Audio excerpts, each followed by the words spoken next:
Gautam Adani Asia के सबसे अमीर लोगों की सूची में शामिल हो गए हैं। उनकी कुल संपत्ति 8 फरवरी को 88.5 अरब डॉलर तक पहुंच गई। घर के राशन से लेकर कोयले की खदान तक, रेलवे, हवाई अड्डे, बंदरगाह से लेकर बिजली बनाने तक, ऐसे दर्जनों कारोबार हैं जहां गौतम अडानी की बड़ी दखल है। गौतम अडानी की इस कामयाबी का राज क्या है? क्या है उनकी जिंदगी और व्यापार का सफरनामा? मीडिया रिपोर्ट्स के मुताबिक गौतम अडानी ने 1978 में अपनी कॉलेज की पढ़ाई अधूरी छोड़ मुंबई के हीरा बाजार में हाथ आजमाया।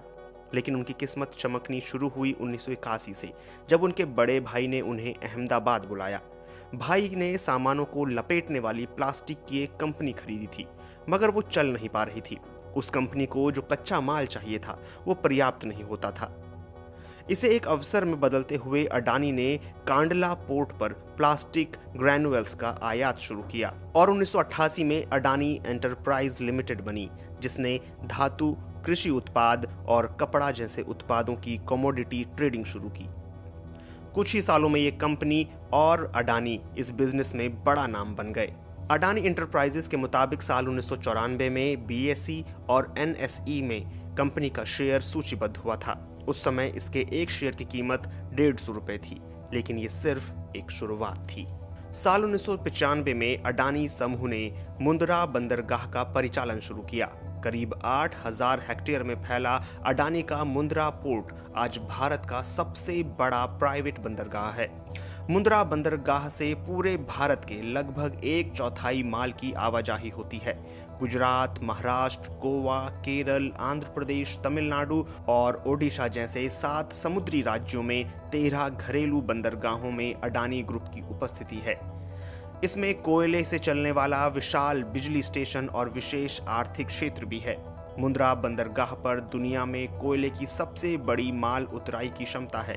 ये बंदरगाह स्पेशल इकोनॉमिक जोन के तहत बना है, जिसका मतलब होता है कि उसकी प्रमोटर कंपनी को कोई टैक्स नहीं देना होगा। इस जोन में बिजली प्लांट, निजी रेलवे लाइन और एक निजी हवाई अड्डा भी है। जनवरी 1999 में अडानी ग्रुप ने will agri business group Wilmer के साथ हाथ मिलाकर खाद्य तेल के बिजनेस में कदम रखा। आज देश में सबसे ज्यादा बिकने वाला फॉर्च्यून खाद्य तेल अडानी विल्मर कंपनी ही बनाती है। फॉर्च्यून तेल के अलावा अडानी ग्रुप उपभोक्ता वस्तुओं के क्षेत्र में आटा, चावल, दालें, चीनी जैसे दर्जनों उत्पाद बनाता है। 2005 में अडानी ग्रुप ने भारतीय खाद्य निगम के साथ मिलकर देश में बड़े बड़े साइलोज बनाने की शुरुआत की। साइलोज में बड़े पैमाने पर अनाज का भंडारण किया जाता है। शुरू में 20 साल के कॉन्ट्रैक्ट पर अडानी ग्रुप ने देश के अलग अलग राज्यों में साइलोज का निर्माण किया।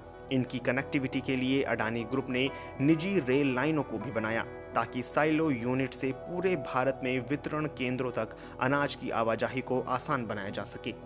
आज की तारीख में अडानी एग्री लॉजिस्टिक्स लिमिटेड देश में भारतीय खाद्य निगम और मध्य प्रदेश सरकार के अनाज को अपने साइलोज में रखता है। फॉर्च्यून इंडिया मैगजीन के मुताबिक साल 2010 में अडानी ने ऑस्ट्रेलिया की लिंक एनर्जी से 12,147 करोड़ में कोयला खदान खरीदी थी। गली बेस्ट क्वीन आइलैंड में मौजूद इस खदान में 7.8 बिलियन टन के खनिज भंडार हैं, जो हर साल 60 मिलियन टन कोयला पैदा कर सकती है। साल 2010 में अडानी ग्रुप ने इंडोनेशिया के दक्षिणी सुमात्रा से कोयले की ढुलाई के लिए $1.5 अरब की पूंजी निवेश करने की घोषणा की थी।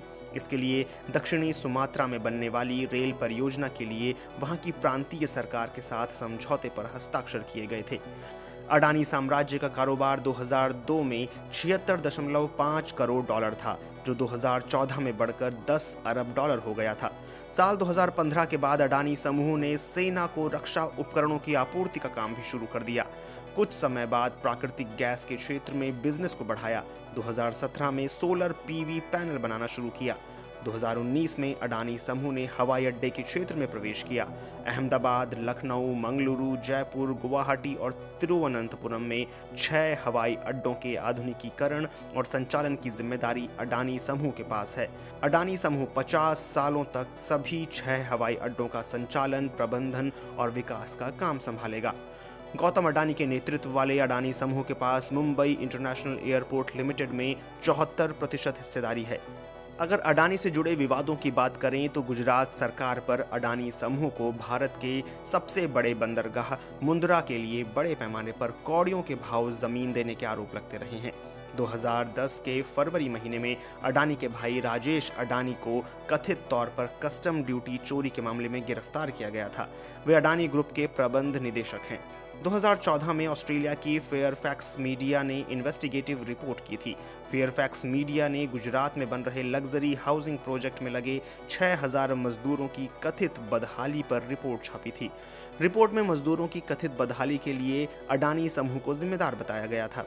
हालांकि अडानी समूह का कहना था कि उसने कोई कानून नहीं तोड़ा है। उत्तरी ऑस्ट्रेलिया के क्वींसलैंड राज्य में कारमाइकल कोयला खदान है। यहां अडानी की कंपनी को कोयला खनन की इजाजत मिली है।